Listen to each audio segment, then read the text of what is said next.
Okay, hello everybody. So this is me trying to record for international business class. Okay, we start by sharing the PPT. Okay, so as you can see from the title, yes, we're gonna start the class international business off with talking about globalization. And why I use a picture of a mighty beast, Godzilla, as my cover photo is because globalization is kind of like a few monsters that are bigger than the rest trying to fight off each other. Well, if you think the world is a place without monsters, you might be right, but those monsters are always a trading partner. Now, there's a monster in us called United States that is slightly weaker now because there's another monster called China and another one that's growing very quickly. It's called India. And yes, it's not going to be that hard because I'm going to start off talking about Apple. See this thing? Global production system. Why does this book mention this one company? Because it has a very specific production model that illustrates what makes the most profit. And Apple manufactures its iPhone at Foxconn. I know many of us, not only in this class, but also in this world, owns an iPhone and uses one, and perhaps they also use an iPad or a MacBook, like the family. Regardless of how Apple you are, it's actually a truth that Apple makes and sells some of the most profitable electronics on earth. The profit margin for Samsung is about below 20%, but Apple 30 to 40%, which is huge when you compare it to other companies. And Chinese companies actually makes less than 10% per phone. So it is ridiculous to say that Apple does make the most profitable stuff and they know how to do it. So I think they deserve it. And their dominance starts from the manufacturing process. Whereas since the beginning, it outsourced most of its production to China. And only after iPhone 10 did it start to change. The first one with the very ugly notch. So let's look at one example from the PPT. This has been there for a while, I'm sorry. The iPhone 6 from 2015. On the screen you can see the many parts that made an iPhone from battery to the display. Thus from this chart, you should see approximately 60% of the parts are from China. Second is from Japan. And then South Korea. Well, keep those in mind because later on I'm going to show you the iPhone 12 series. Okay, so let's look at this first. You can see that the memory is from Samsung and Toshiba, and then the display actually is from Asahi, Japanese firm. This is what Apple will use if they use LCD. The rest are pretty normal except for the battery, which is also from China. Well, it will change very soon. Okay. Looking at the iPhone 12 series, you can see some sort of changes, though I can't really find a map as good as that. But I know a lot of you guys are using iPhone 12s. Actually, iPhone 12 is one of the highest selling iPhones in 2020 and in 2021, despite it being 2020's phone. This shows you how good iPhone 12 is. And yes, since iPhone 10, Apple has shifted its manufacturing from China to elsewhere because it has adopted the display from Samsung for its OLED technology. The same one as I'm using. I'm using a Samsung S10, by the way. Yes. Why does it use OLED? Well, or LED, because of its many advantages. But all in all, it is what gives off the momentum for Apple to shift its production from Samsung, from Asahi to Samsung and LG. Yes. This led to the parts of iPhone 12 that, as you can see, there's only 4.6% from China, mainland China, and 26.8% is from South Korea. A result of big companies seeking to disassociate from China in their production.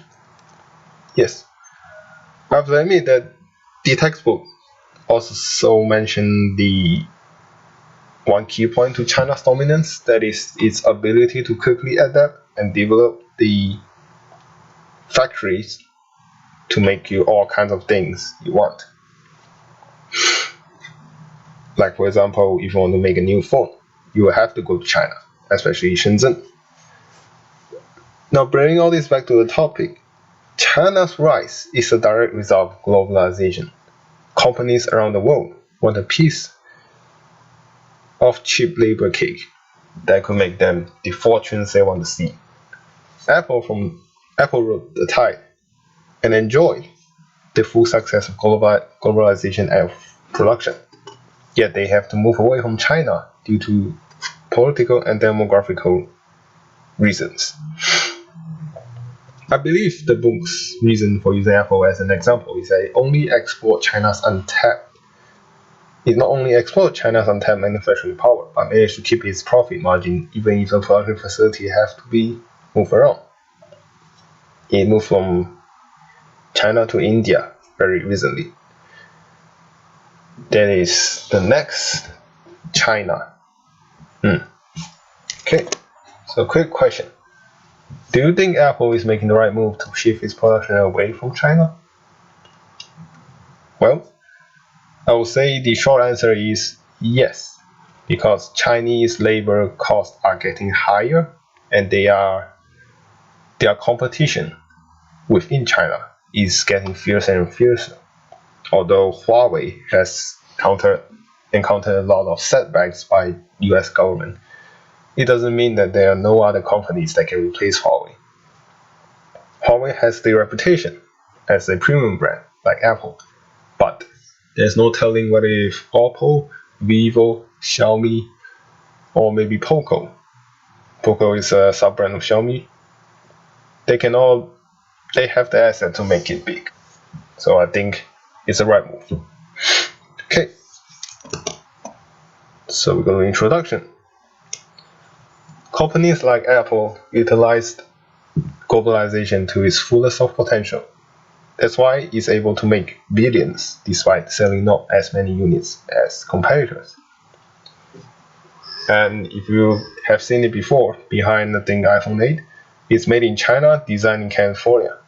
Yes, when I saw it for the first time, it's actually not as premium as it feels. But it's true that globalization is what those words meant. This is the most prominent in anything that is complicated.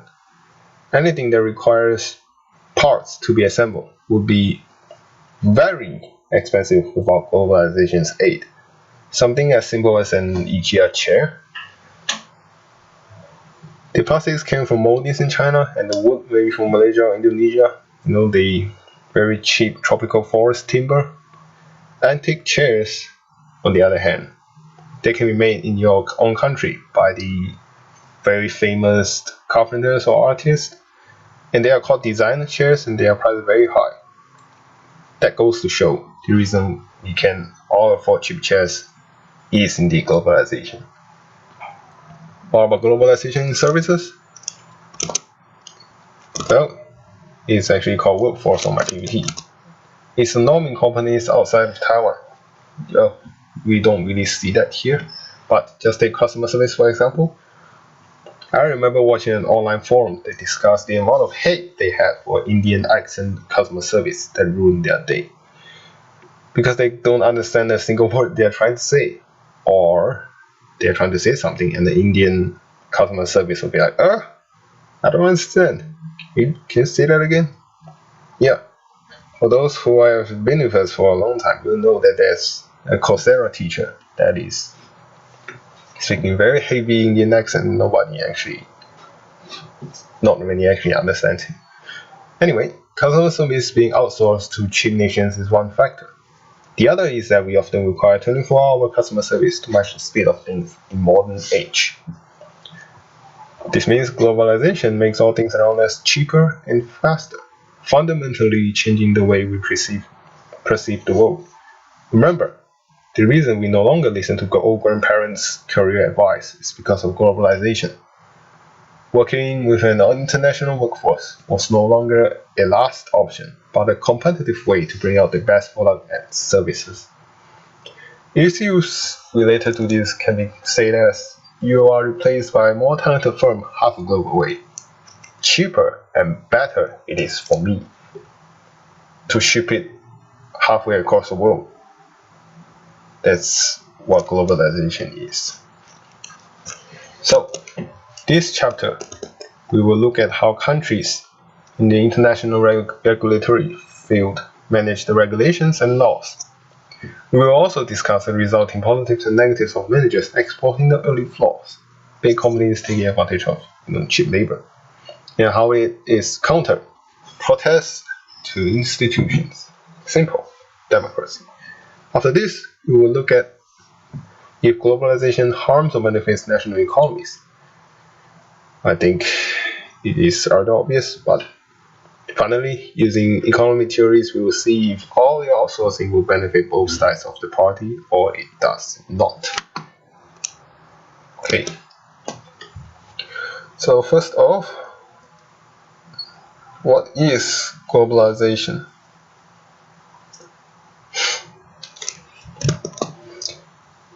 Well, globalization means to do things internationally, like crossing the border and connecting dots over nationality. It's all globalization. Globalization of markets is like expanding a local store to an international branch. Products and services from all over the world are laid out in a single row, like a supermarket. If you know supermarkets, they sell all different kinds of international products on a single chain. And maybe you don't know, but maybe some of them actually all came from different kinds of places, packaged elsewhere. Consumers are now able to have choices on more variety of products, and slowly developing a global taste made possible by certain companies branching out globally. Tourists wanting a taste of whatever you see on this list, McDonald's, Starbucks, Nike, Chloe, Kia, Citigroup, Toyota, Apple, they can buy this pretty much for most of the places they're going to visit. Yeah, they can enjoy the same IKEA chair from all the global branches with an unpronounceable Swedish name. Yes, I know, it's very hard to pronounce. Not only big companies are able to do global operations, small companies from unknown locations can suddenly boast international market share as if they created this category. The book mentioned a new company, BS Aircraft Alloys, that has 40% of their revenue from exporting overseas. Yes, that's pretty high. Germany is one country that has a lot of companies like BS Aircraft Alloys that specialize on making products for international audiences. Most of the time, it's of quality. Well, over the other end, for now, it is China and also other countries, as it sends $2 trillion worth of goods out of China alone in 2019. What is interesting though is that the most global of market are not typically what we imagine. It's made out of basic things that we normally don't think of. Raw materials like aluminium, rubber, fruits, microchips, and garbage. Yes, garbage from a developed country that they don't have the capacity to process on the landfill. They'll be shipped away and processed elsewhere. How do I know? Because it's on the news, I think about 2 years ago. Yes. Now we enter globalization of production. Well, we just said about Foxconn's Apple production. Yes, it's a fine example for this term because it outsourced its factory to cheap countries like China and India, and Foxconn from Taiwan. And not enough countries might have been involved in this production, you might say, because there's only 3. How about Boeing's case of 787 in the textbook? Parts come from all around the continents, missing out only Africa and Australia. That's how much it involves. Boeing represents the aircraft industry's ability to outsource its production to capable factories, and certain companies even gave up their subsidiary products to focus on the aircraft production cake. Yes, you see these two Saab and Rolls-Royce. Can anybody guess what Rolls-Royce makes except from cars? No? Well, if you have been traveling maybe a little bit, you will notice sometimes when you sit by the wings, you see the engine, there's 2 R's on the engine. Yes, the same R's you see when you see a Rolls-Royce car, because they also make aircraft engines. They actually made it since World War II. And as for Saab, they actually also produce cars, although they stopped, I think, in 2004. Yeah. Saab actually makes military jets since World War II, and they're still doing it now. This also means that they are leaders in their sectors. Well, while Saab gave up, Rolls-Royce never made a full attempt on trying to expand its auto sales because it's trying to maintain a prestigious image. The SUV is the most they have done, the Cullingham. This proves that the aircraft industry, aided by globalization, can perform globalization of sales easily and profitably. Aircrafts are fragile machineries that require precision and safety. So when one company does its best and earns a good reputation, the whole world will know it, and they will flock to its warehouse and line up for parts.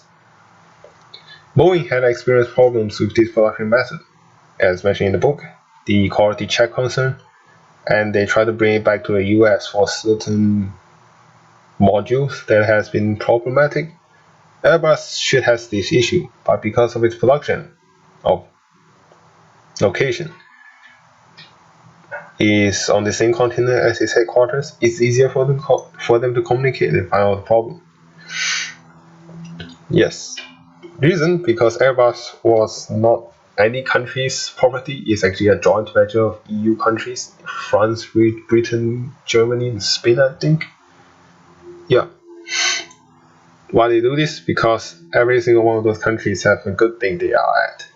And with globalization, they figure out that it's better to harness all the good things and bring out the best. So I think Airbus has the edge in terms of reliability. Other industries that do the global thing are overnight checks, and they manage to find the perfect country to help them speed up the process. US, Europe, and India.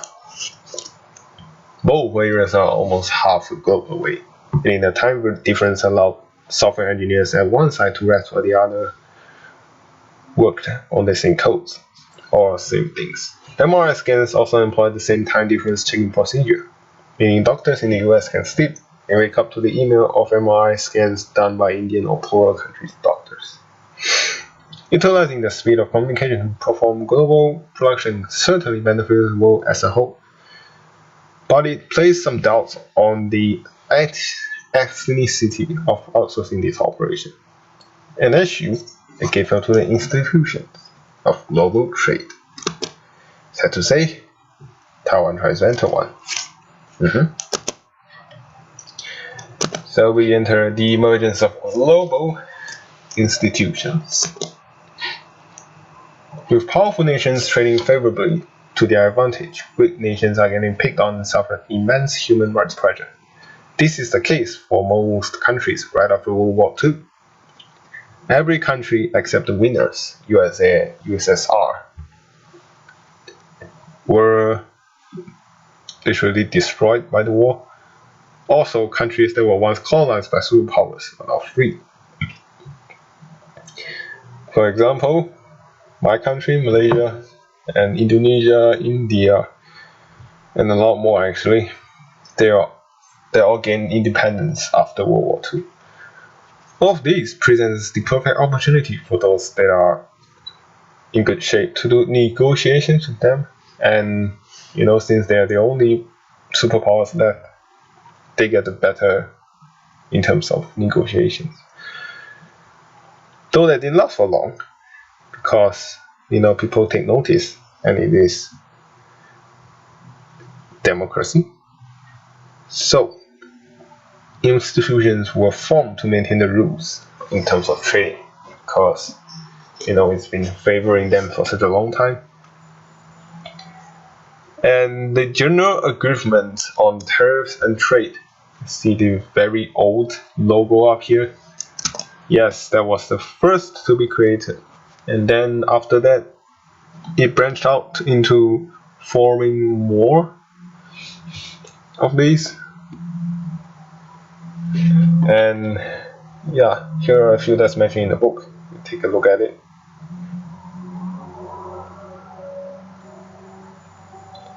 Okay, first we're going to look at is World Trade Organization, WTO. You can see the logo it has. So it's called the police of world trade agreements. It's to making sure that nations obey and adhere to the rules laid down by the members. As of 2019, it has 164 nations that account for 98% of the world trade. Well, obviously. Main contribution to economies is its promotion of cross-border trade and investments. As possibly without them, the consequence would be a less connected world. So they sure did good. Next we go to International Monetary Fund and World Bank, IMF and World Bank. Yes. The IMF's purpose is to maintain order in international monetary systems, and the World Bank is to promote economic development. What are the differences? Well, the first we're going to talk about the same things. They offer low-interest lend to developing countries, and the World Bank places more emphasis on governments that wants to build essential infrastructures. So they're given a fund. IMF, meanwhile, has been lending money and asked countries to obey certain policies. Obviously, the promise is that to assure that they will have economic growth to pay back the money, which is kind of good. But like most policies made by somebody else, it's never the perfect fit. Next, we look at United Nations. Very familiar. Boasts a membership of 193 countries. That's actually very impressive. All except Taiwan, of course.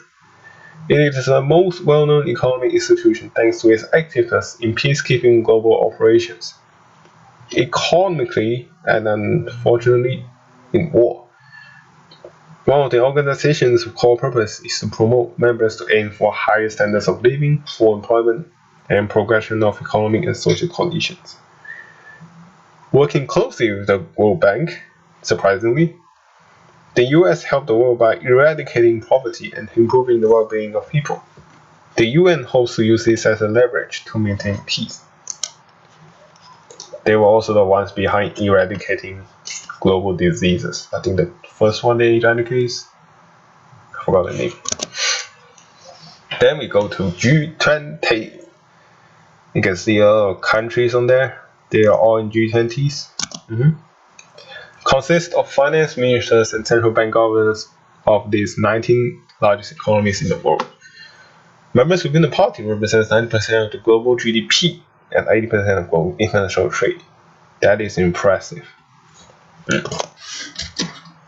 Now we go to drivers of globalization.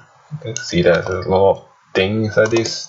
Don't worry, we'll globalate slowly. So there's two macro factors to this driver of globalization. First is declining barriers to trade, the first one, and then the second one is and the second one is technological advancement. Okay, let's let them watch for a bit. So before World War II started, or actually how World War II started, was probably due to the rise of international trade and investment barriers after World War I. Countries that won World War I are demanding losers to give them favorable policies.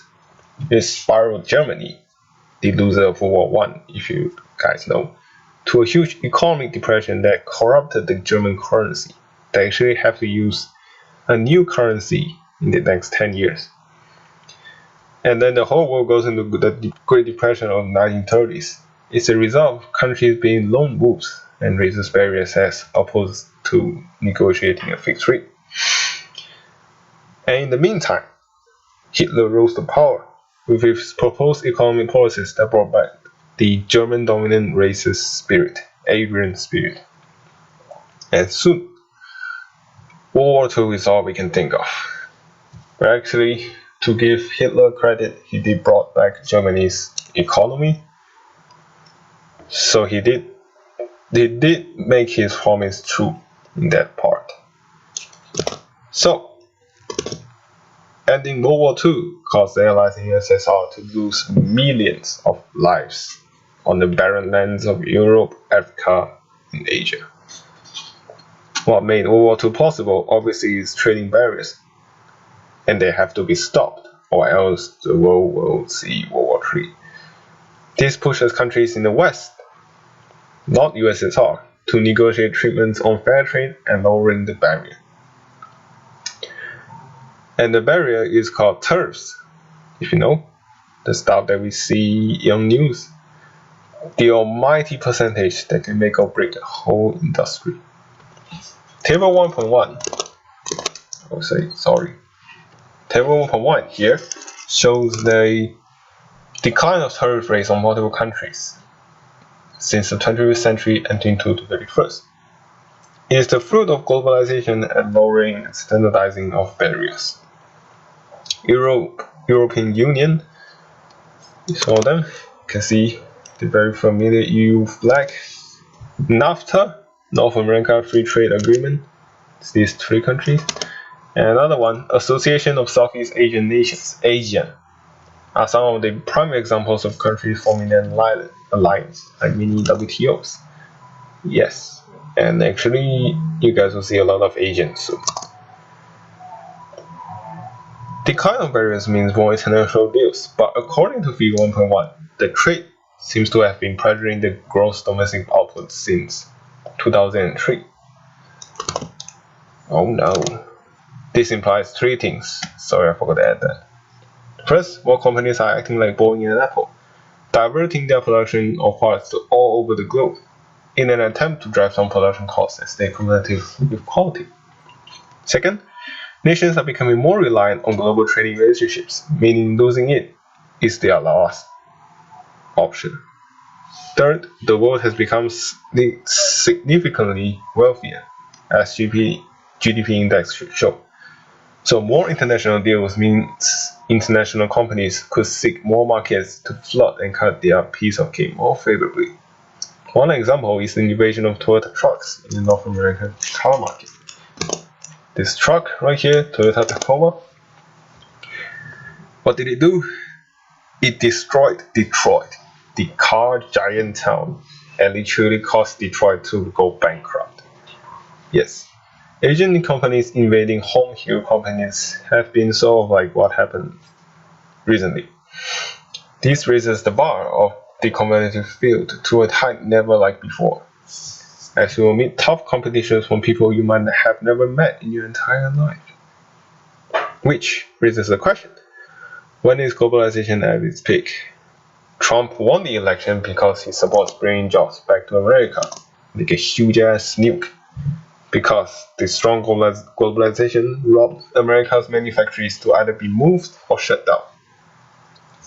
Trump indeed has his own problems, but his actions raises a concern to all other nations. Is globalization going to prosper us or kill jobs? There's one done. Then we go to technological advancement. You can see bottom here. 4 things that change dramatically thanks to technology. First, communications, internet, transportations, I call logistics, and globalization of product and markets. First, communications. In World War II, on the Atlantic Ocean, the German Kriegsmarine were destroyed by the British Royal Navy's superior radar and communication systems. That is the truth. Radar is the first part. Then there is the second part, which is that Alan Turing, the guy over here, he made the first computer that broke the Enigma code and literally led to war. Victory. This gives electronic technicians to believe that the potential for computer units to be war-winning is indeed there. And it pushes the development of computers, shrinking in size, making it suck less power, and eventually it becomes green, and that's how the microprocessor is born. Remember back in old times when the internet is like super slow? Well, right now it is ridiculously fast, all thanks to communication. Second is the internet. Not necessarily the internet we just mentioned, the website we just mentioned, but a whole new industry came out of the internet, and e-commerce is just one example. Third, transportation. Why I call this logistics instead is because it's a better name, where technological advancements actually shape how goods are shipped around the world. Yes, it is called logistics. Remember the Suez Canal thing, the Ever Given? Yes, and if you have watched the news carefully, you'll see that they are predicting that the world will be in trouble if the ship keeps getting stuck there. Why? Because the logistics of the world granted the ability for companies to ship tons of goods in containers. Companies are finding it more economical to have very limited stocks and rely on logistics to bring in the goods often. Well, the price of shipping has gone down so low that it is possible to do this. Thanks to the ships you see here that ship things all over the world. Fourth, we go to globalization of production and markets. Well, technology from communication also allowed international firms to move their production around the world, which lowered the cost of employment. Call centers in India are one example, as fast connections made the delay between caller and receiver over thousands of kilometers to be as small as 190 milliseconds. That's 1.9, no, not really 1.9 seconds. Globalization of markets are also opened by tech, mainly by the advancement of multinational big companies to dominate a particular region, like the example I mentioned a while ago, Starbucks. Yes. While globalization made things very continental, the national differences also reminded us that a global market is just not possible without being the dominating force of the market. China has a very specific selling model, and India wants it differently, and the European Union has millions of environmental laws to follow. And companies that did not respect these regional factors will face fierce setbacks from customers, as the following section shall emphasize. Okay, so we go to the changing demographics of the global economy. Putting it in simple terms, 40 years ago, the US was the dominating force that every business has some relations to.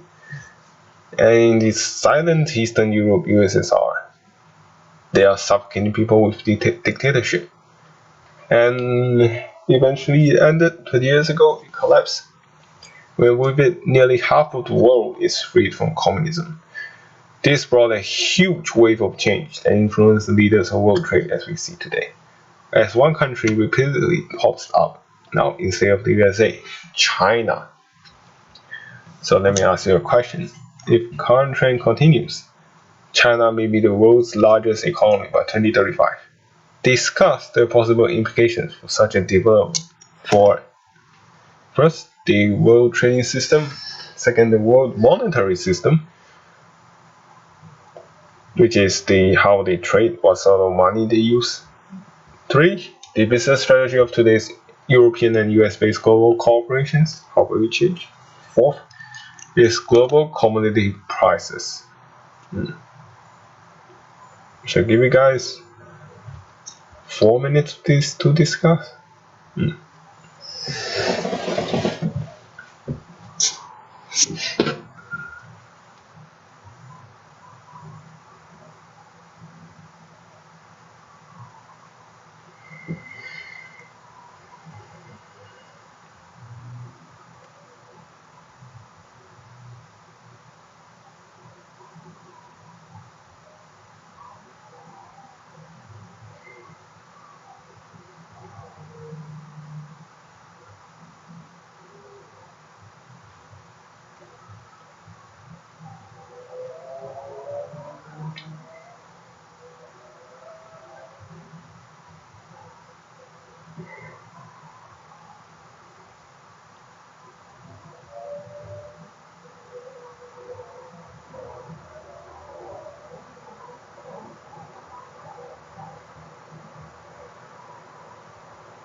Okay. Now we shall return to class. Then we'll talk about the changing world output and world trade picture. Table 1.2 shows what world output was like 60 years ago. This chart. Let's see, compared to today's figures and exports, yes, China has been on the forefront of making it different. I would say that in the near future, they are only to be overtaken by India. Wait a second. Okay, sorry, there was an interruption from someone. Let me restart. Okay, so start with this, the changing world output and world trade picture. So as we can see from here, that the world output for the past 60 years has been changing dramatically, and China has been at the forefront of economic growth, obviously. But this alone shows how global industries change when they look for trading partners, as they would look for other developing countries like China before to earn the untapped potential growth. The figure might suggest that USA is falling in terms of economic growth, but in reality, it has grown, just like the rest of the world. It's just that the rest of the world is catching up and overtaking USA in terms of industrial growth and might. And as you can see, some of the flags here, these are Asian countries that have shown exceptional potentials. We can see this: Japan, obviously, South Korea, Taiwan, Singapore, Vietnam, Thailand, Malaysia. And this goes actually quite a long list, including other continents. USA had the lead due to their rather unscratched land from World War II, and enjoyed a massive industrial revolution for the millions of military orders that World War II required. Now the world has been much wealthier, and big companies outsourcing their production to those countries have helped enough. They could emerge and be a fierce contender for international businesses. Actually, some of them already did. Okay, foreign direct investment picture. The changing foreign direct investment picture. As we covered, USA was the boss back in the 1960s, and in terms of foreign direct investments, FDI, they are the leader by 66.3%. As nations rose and USA fell, more countries took the foreign investment approach to diversify their market and make more money efficiently. Toyota, especially establishing its many production plants overseas, is one classic move a mega company can make that will leave a mark on FDI outward stocks. FDI to outward stock refers to foreign investments that involve more than one country. Figure 1.2 shows the immense percentage of United Kingdom has and seeks investments internationally, closely followed by France, USA, and China. USA and China are not the top contenders, as both are employing more on inward investments. Okay, so yeah. So figure 1.3 shows two important trends. First, the sustained growth of FDI, and second, the increasing importance of developed countries as popular FDI destinations. Big companies utilizing the workforce of developing countries are what fuels the FDI growth. Nothing can stop the trend except the global financial crisis, which 2008 it did. Actually, you can see there's a dip there. Actually, the diagram here, this is a Toyota car. You guys don't know? Yes, it's a Toyota. And this is the many factories it has overseas. And they assemble them all over this sort of place as the effort to make sure that it has production near its most sold places and it contributes to foreign direct investment. Then we go to the changing nature of the multinational enterprise, M&E. So, multinational enterprise is any business that has activities in 2 or more countries. 2 notable trends have been happening are, first, the USA is no longer the multinational boss, and second is the emergence of mini multinationals. Non-US multinationals is, well, if you take a look at figure 1.4, which is this pie chart here. And picture that in the 1960s, the entire deep blue chunk was that of orange, which means China was literally the United States.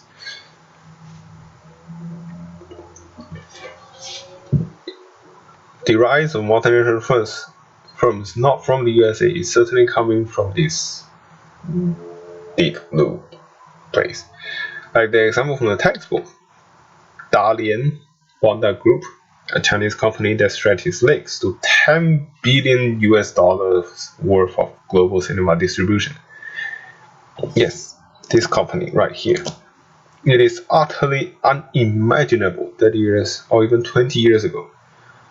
People would have been more comfortable with French or British doing this, but China has taken it.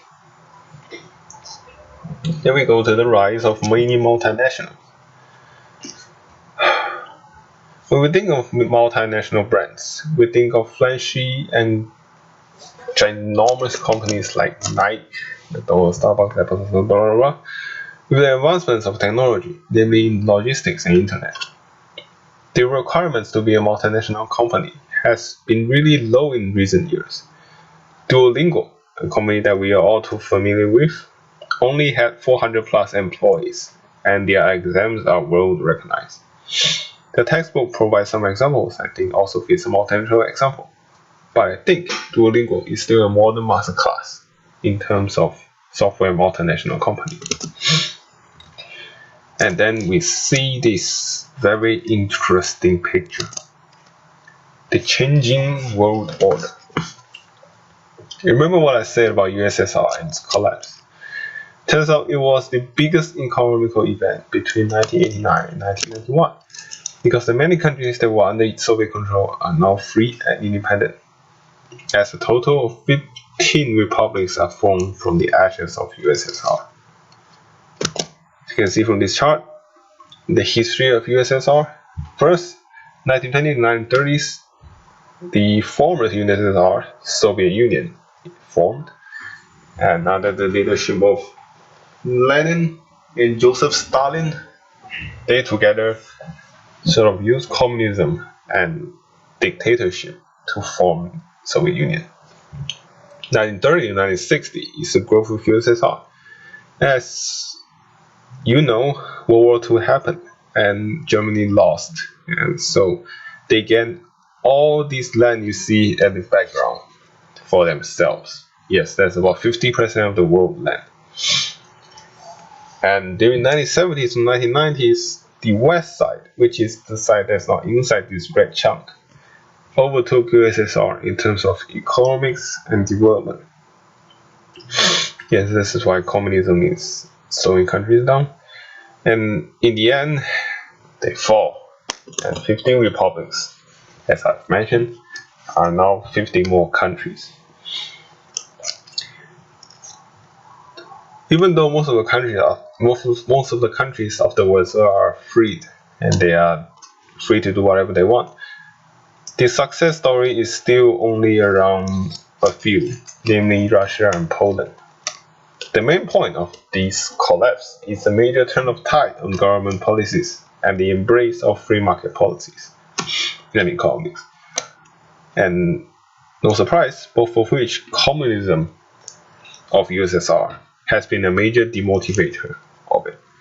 China is one successful example of one communist country turned prosperous from embracing some free market economies that make them trillions of dollars. And the other region that interests me, except for this one, Latin America.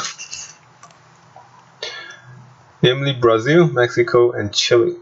This region has experienced some of the wildest economic growth if you have known, like Venezuela, Argentina, and fell head-on with Venezuela being immortalized as a case study for how a country is best not developed. Yes, all of them received democratic treatment, except for Cuba. But it goes to show that democratic is not always the solution for everything, as sometimes it means different things. As for Venezuela, if you guys don't know, they are close to total collapse as the government failed to deal with hyperinflation. Yeah, everything in the country is really out of control. Argentina was a very strong economic sector before 1990s, but they failed spectacularly because of poor government decisions. Things are a little bit better for Brazil and Mexico, but these two are still struggling. And right now, the only two countries that are on the high income index is Chile and Uruguay. Uruguay is actually right here, this little piece of land. Yeah, it's kind of unfortunate that this entire piece of land full of nature, resources, different cultures, and they actually all speak one language, which is actually quite amazing, but they still are not as strong as the rest. But maybe the future will know. So, the question is, what countries in South America can you think of that might be a major economy soon? Well, I will say it's obviously Chile and Uruguay, but maybe Mexico, maybe Argentina or Brazil when they are done sorting out their government stuff. Then we go to the global economy of the 21st century. Globalization brought many countries like South Korea and Taiwan its well-deserved economic boom, which made globalization seem like the almighty solution to making prosperous growth. It is a growth-enhancing tool, that's for sure, but the connections it makes are like water pipes. So if one pipe has been contaminated, the whole system might be affected. Financial crisis is the contaminant, as the 2008 financial crisis proves the point. It started off as a tiny problem for the American housing problem, but it turns out it spreads and it destroyed the world, and it's the biggest financial crisis the world experienced in the 1980s. This brought some countries to attention that it is better off to stay away from global economies and be more nationalism, like Russia, where Putin has been active in making Russia more self-sustaining than before. This tendency is called, as I just said, nationalism, and it is actually what made Trump the president of USA, because he promotes it. And thus, we enter the globalization debate. Yes, that's actually quite a calming protest. Somebody is smiling. As the information from the above has covered the history of globalization, we will look at the prime winners and losers of globalization, and how they debate for their own side. Winners of globalization argue their side of view, while the losers, the workers that got laid off from closed factories, are the main force behind the protests against globalization. Oh wait, anti-globalization protests, like the pictures here. Globalization moves factories around, normally from an area that is less profitable to another that is, such as from China to Vietnam to Bangladesh. The transition will meet some level of protest from workers, and since Chinese government does not tolerate protests, like some of you guys might have not seen it, who knows? We will never see a full-scale protest in action in China. In Western countries, protests have begun since the initial transition of factories to China, as it has been till this day. As the example from the textbook, Seattle in 1999 had been a protest that sought withdrawal of WTO meetings. Protesters have their point. They are afraid that their jobs will be taken away if more foreign companies enter their country. While fruitful trade deals meet protests, bad deals that result in higher tariff rates draws protests as well, like what José Bové from France did as a demonstration of violent protest. He burned down a McDonald's that was under construction, as his business was sabotaged by American increase of his products' tariff. And after he was released from prison, he joined a protest against the USA on another plan called Mondavi to set up a vineyard. Well, in the end, the protesters never got what they wanted because foreign investments keep pouring in, and actually McDonald's in France was a huge success. It brought in jobs that might have been taken away from other jobs, and we will never know. But this shows us that protests are more often than not what the country is really needing. So we go to this. Globalization, jobs, and income. So this is actually a factory in Bangladesh, clothing factory. Yeah, it looks like a farm, isn't it? And this is why protesters are not without their concern. As I've just mentioned, they are afraid about their future. Globalization has opened countries that are stealing jobs from richer nations through global labor. Though global labor has not been simply moved away, it actually has increased by 5 times since 1990. The sudden increase of available labor means production is way cheaper, as is the salary of those workers, which means another round of protests about the low wages from the poor workers. One example is the clothing industry, I'm showing right now, where production of the clothes were often in countries that were poorer and had lower salary requirements. That does not stop companies from negotiating lower wages with local governments, though, as Uniqlo, H&M, and many other clothing companies have had investigations on their production facilities in Asian countries. It is no secret that companies export jobs outwards to get more profit. Okay, let's see. Supporters of globalization argue that benefits from the exportation of certain products outweigh the negatives. As production costs drop, so do the goods that are associated with the production, meaning consumers can have more money to spend in their nations, further boosting spending on possible national products. Producing those essential products in rich countries makes little sense, as the base wage is so much higher. As a side point, rarely see protests from poor countries about the low wage. Moving countries to poor countries gives them the ability to have more income. And China example shows us the benefits of its economy are indefinite. The increased jobs in China gives them more money to spend on products from richer nations. And the cycle is on where the money goes around the world, as China exports stuff. One could argue the benefits of global trade benefits all participants. Well, to prove that the protesters are correct, 3 things must happen for globalization. First, the share of income received by labor, as opposed to shares received by owners of capital, should have declined in developed nations from the result of pressure from lowered wages. Second, developed nations' labor economy declined, causing lower living standards. So you know.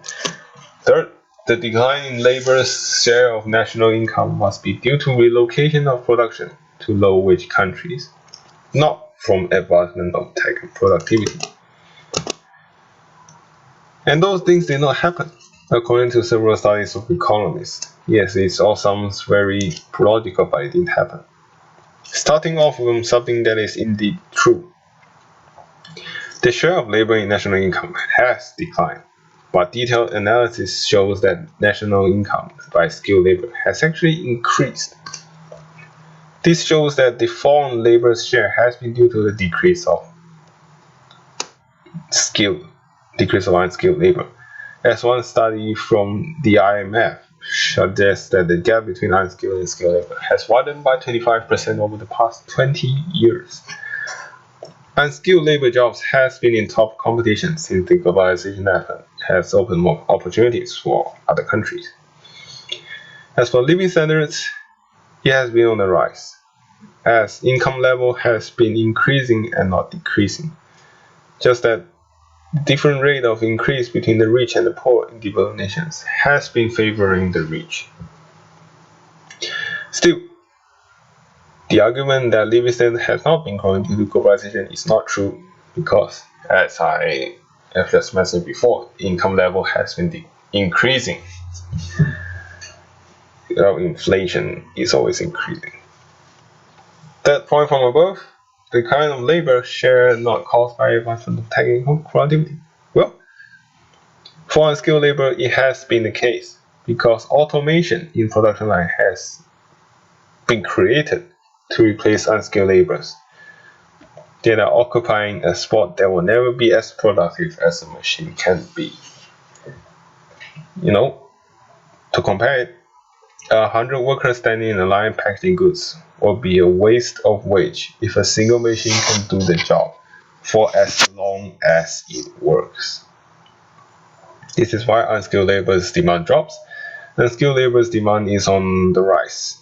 Proof that the solution to slow real income growth among unskilled workers is to increase its education. That will increase the supply of skilled laborers and decrease the unskilled laborers. And as globalization opened the doors for developing countries, skilled laborers to work in developed nations, it means more competition for skilled labor. So, increasing the education level is what will solve the problem, not protest. Then we go to globalization, labor policies, and the environment. Yes, a lot of pictures here. And I'm gonna go back to the clothing industry case because it was controversial because of the many investigations the press did on the working conditions. One example was the production of jeans in Bangladesh, like the one I'm showing. Workers there are sandblasting jeans in very unsafe conditions. How unsafe, you say? They are shooting a jet of sand onto these brand new jeans to make it look old. And you can see what they are wearing. They are wearing only clothes and no goggles on their eyes. And they are breathing in all this sand while they are working. Normally for us, we wear gas masks, but do they? They don't. It's a very direct showcase of that. They are working in very unsafe conditions. Yes, so another protest for this. This time they argue that globalization opens the door for big multinational firms to look for loopholes. Especially ones like this, where you can do literally outrageous things to let them work. Well, companies do have their reasons, as the rising regulations from the need to lower their carbon footprint hits the hardest on the production sector.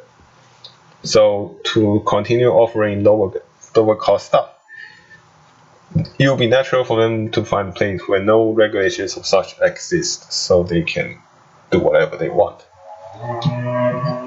Supporters of globalization argue that free trade causes the rise of pollution, taking about it backwards. As figure 1.5 here illustrates the point. That the free trade increased the prosperity of all members involved. The income per capita will increase.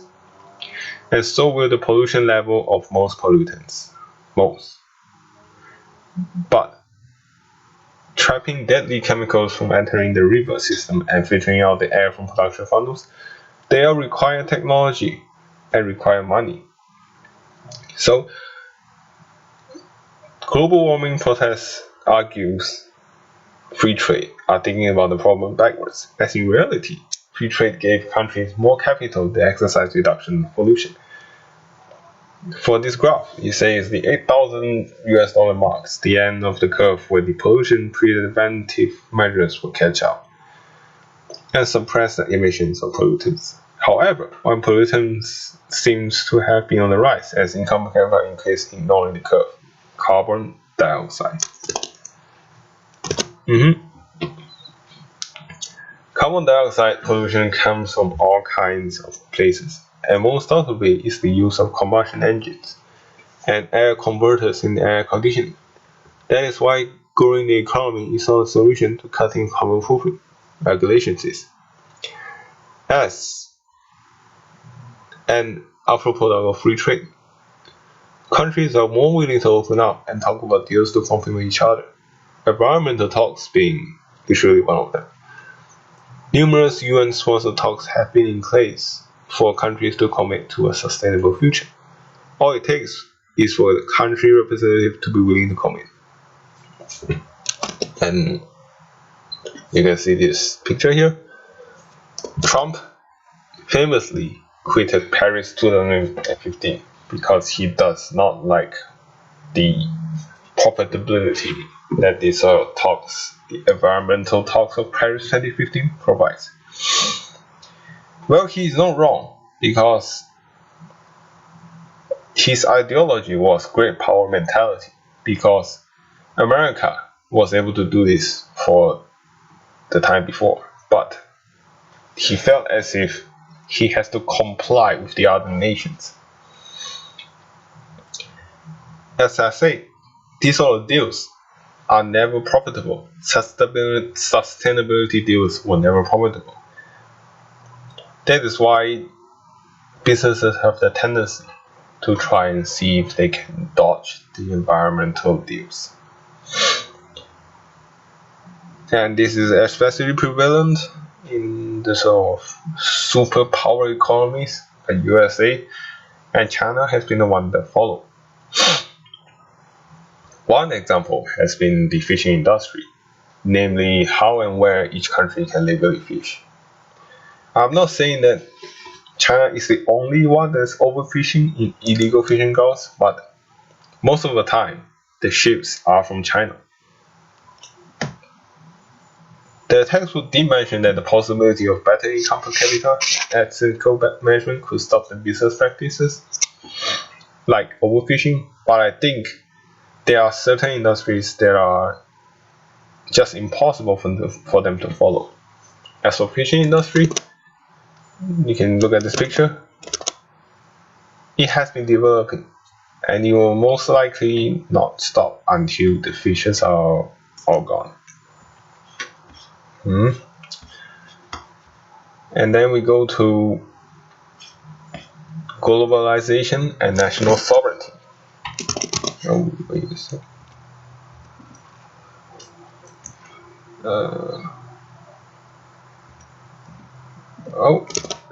Okay. For this, we must bring back the ever so controversial WTO. Because of the strong political factors each country has on the deal, namely the strong nations. How WTO works is that all members in the organization must give the other members the same equal terms. No two countries can share a term that is exclusive, because it has to share among all members. This is how WTO should work, but in reality it works more like nations trying to protect themselves by setting up tariffs on one another. And I will have to take one example from this list. You can see there is a brand here that you might have never heard of. It's called Proton. Yeah, it is Malaysia's national car manufacturer. Proton is a company built by the Malaysian government as an attempt to boost the national manufacturing of cars. Yes, they want to see if they can become the second Japan, as they say. The Malaysian government did what they could to help Proton. But the sad fact is that they are losing immensely against strong international competition. To cut the losses, the government had to step in to place 125 to 155% tariff on all imported cars. Yes, this happened in Malaysia. Did it help Proton and maybe force manufacturers to move their production to Malaysia? Or at least the final assembly? Yes, it did.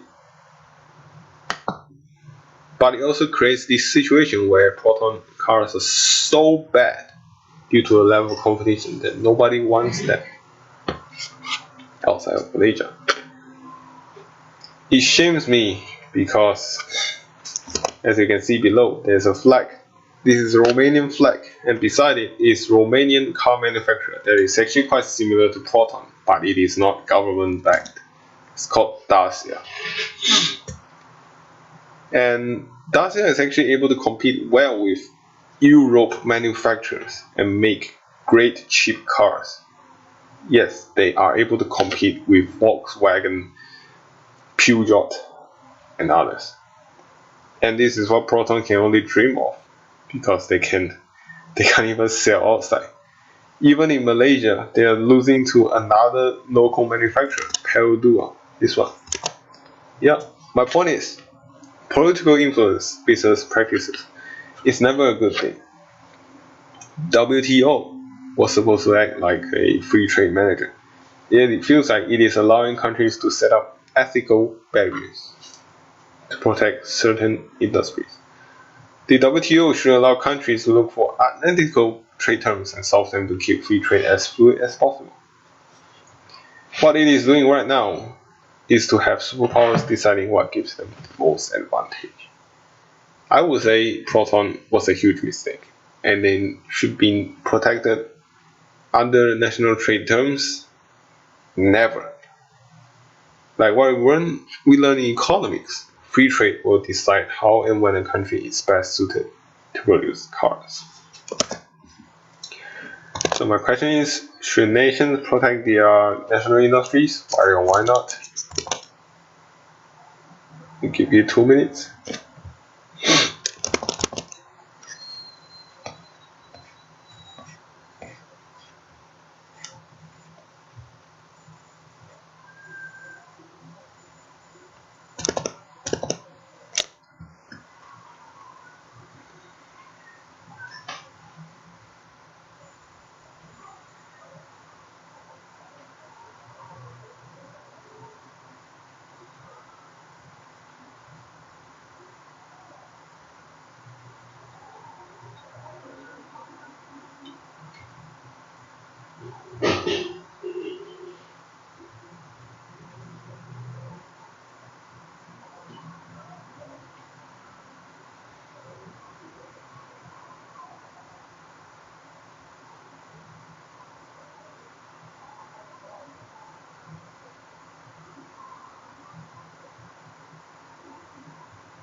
Okay.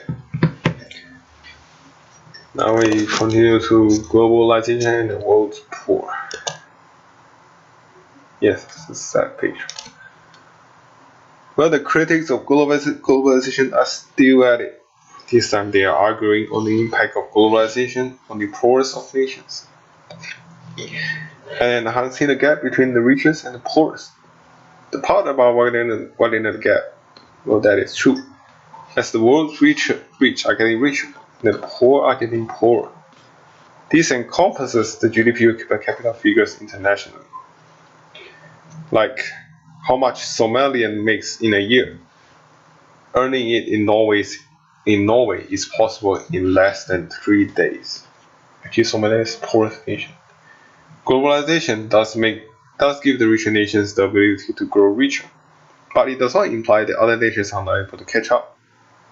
China, South Korea, Thailand, Malaysia are all countries that have risen to the top of the leading countries in their growth. China was just opened 20 years ago. South Korea has just been established in the last major war. Thailand and Malaysia, they were just They just got independent like 50, 60 years ago. Globalization does provide countries the opportunity to be successful, but free trade has always been fair to everyone. So, a country not able to utilize free trade is not a problem of free trade, but political factors. Civil war, unstable government, or even corrupted dictators, or spread diseases and natural disasters, all accounts for the reasons a nation suffers from poverty.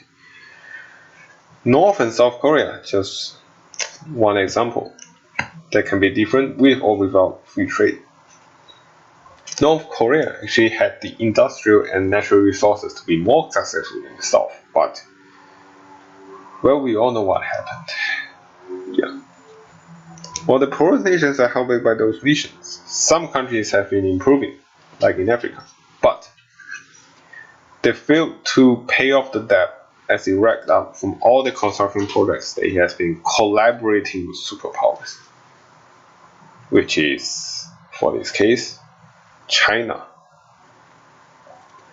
The policies are expecting African countries to be more productive from the construction of public facilities, but no economic policies are in place to strengthen the newfound economy. Not to say China is the only one who did this. The UK has done it before, but China repeated this move in the modern era and has not been successful at collecting back the debt. This move results in many African countries enlisted on highly in-debt poor countries, HIPC, a list of countries that have government burden that accounts for as high as 85% of the economy. Yeah, you can see the debt chart I have here to this one. You can see the percentage of GDP debt has. It has been ridiculous. Yeah, high debt means the government has little free space to maneuver their cash reserves, resulting in less cash for improving the country. Well, debt relief plans can be done by collaboration of IMF and World Bank, but will China ever do this to all these nations here? We'll never know, but you can see the billions of money it lends to them. Then we go to managing the global marketplace. Yeah. International business managers have to do different things than domestic managers. But here are 4 reasons why it is different. First, countries are different fundamentally and culturally. Well, there's one quick question. What would be the number one thing a Muslim country would be concerned of when you, maybe a seller of boba tea, wants to enter its market? The answer is actually on the DVD. Yes, answer would be whether if all the fruits provided are halal certified. No pork of any kind are in the food. No pork oil, pork skin. Yes. This is the biggest cultural difference I could think of, though it is probably the most extreme kind in the modern world. This still poses a problem a manager must face when entering different markets in the food industry. Certain countries might require to do research on the special taste residents have. You can see there's a very weird looking bee right here. That's Jollibee, the Philippines fast food chain. Why does it matter? Because Jollibee overtook McDonald's, KFC, and all the other fast food retailers in that national market. And they are looking at expanding internationally, which proves that this is actually the first company to beat McDonald's in a fast food market. Yes, they are that good. Second, I'm sorry, this is not really that good. Decisions are more complex. Entering a new market is not as simple as copy and paste your existing formula. Only Apple can do that quite well, and many other luxury brands. Even so, decisions about expanding to a new region is still complicated. They're a complicated decision for many manager. The possibilities are endless, as are the risks that you are trying to avoid. to not disturb the investors. Third, with more than one government regulatory body, the requirement for obeying regulations are now much tougher. You have to play your game according to 2 rule books, and you cannot step onto any one of the boundaries. The Muslim country is just one of them, because religious rules are what they value the most. Fourth, currency conversion during transactions. Trading internationally requires you to pay in their currency, so when making a decision on which country to enter, this currency trend must be in consideration as well. A rising trend could mean you are losing the potential profits just from currency conversion. Actually, for a side note, if a country is selling very well, a lot of people will want your country's currency because of rising demand, and it will actually increase the value of your currency. This is why Taiwan's currency has been on the rise, because of TSMC. And that wraps up my presentation. Thank you for listening, and good luck next.